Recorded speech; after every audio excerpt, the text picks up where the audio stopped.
Praise the Lord. கர்த்தருடைய பரிசுத்த நாமத்துக்கு மகிமை உண்டாவதாக. இன்றைய நாள் பொழுதிலே உங்கள் அனைவரும் சந்திப்பதில் நான் மிகவும் மகிழ்ச்சி கொள்கிறேன். கர்த்தர் உங்களை ஆசீர்வதித்து உங்களையும் உங்கள் குடும்பங்களையும் பாதுகாக்க கடவர்.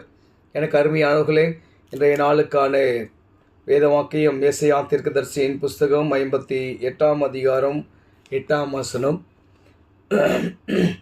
அப்பொழுது விடியற்கால வெளுப்பை போல உன் வெளிச்சம் எழும்பி உன் சுகவாழ்வு சீக்கிரத்தில் துளிர்த்து உன் நீதி உனக்கு முன்னாலே செல்லும்.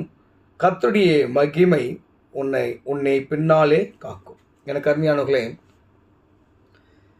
நம்முடைய சுகவாழ்வு சீக்கிரத்திலே துளிர்க்க வேண்டும் என்று சொன்னால் பாவக்கட்டுகளை தகர்த்தெறிந்தவர்களாய், நம்மை நாமே அர்ப்பணிக்கிறவர்களாய், நம்மை அவருடைய சமூகத்திலே ஆண்டவராகிய இயேசு கிறிஸ்துவனுடைய சமூகத்திலே அர்ப்பணித்து நாம் நம்முடைய வாழ்க்கையை வழிநடத்தும் போது நம்முடைய சுகவாழ்வு சீக்கிரத்திலே துளிர்க்கும்.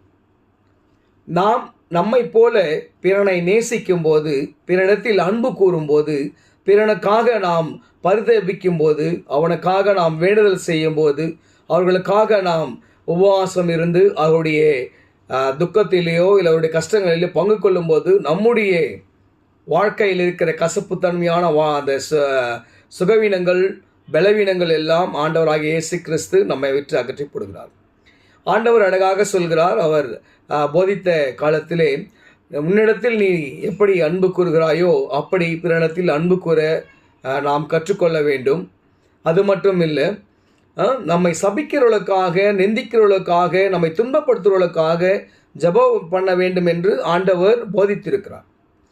அதனால் நாம் நம்முடைய வாழ்க்கையிலே ஆசீர்வாதங்களை பெற்றுக்கொள்ள வேண்டும், நல்ல சுகவாழ்வை பெற்றுக்கொள்ள வேண்டும், நல்ல ஆரோக்கியத்தை பெற்றுக்கொள்ள வேண்டும், நல்ல நித்தியமான மகிழ்ச்சியை பெற்றுக்கொள்ள வேண்டும் என்று சொன்னால் நாம் பிறருடைய பாவங்களை மன்னிக்கிறவர்களாகவும், பிறர் செய்கிற தவறுகளை மன்னிக்கிறவர்களாகவும், பிறர் செய்த நிந்தனைகள், அவர் சொன்ன சொற்களை மன்னித்து அவர்களோடு ஒப்புரவாகும் போது கர்த்தர் நம்மை ஆசீர்வதித்து நம்முடைய வாழ்க்கையை உயர்த்துகிறவராக இருக்கிறார்.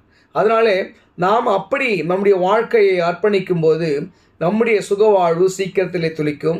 கர்த்தருடைய அவருடைய அழகாக சொல்கிறாங்க பாருங்கள், அவருடைய நீதி உனக்கு முன்னாலே போகும், அவருடைய மகிமை உனக்கு பின்னாலே பாதுகாப்பாக இருக்குமா. அவருடைய நீதி நமக்கு முன்னால் போகும். எப்படின்னு சொன்னால், நாம் மற்றவருடைய தப்பிதங்களை மன்னிக்கும் போது, மற்றவர்களுக்காக நாம் பரிதவிக்கும் போது நாம் என்ன பண்ணுவோம், ஆசீர்வதிக்கப்பட்டிருப்போம். அதனால் இன்றைக்கி நாம் தெரிந்து கொள்ளணும்னு சொன்னால், நம்மை போல பிறனை நேசிக்க வேண்டும். அவர்கள் செய்த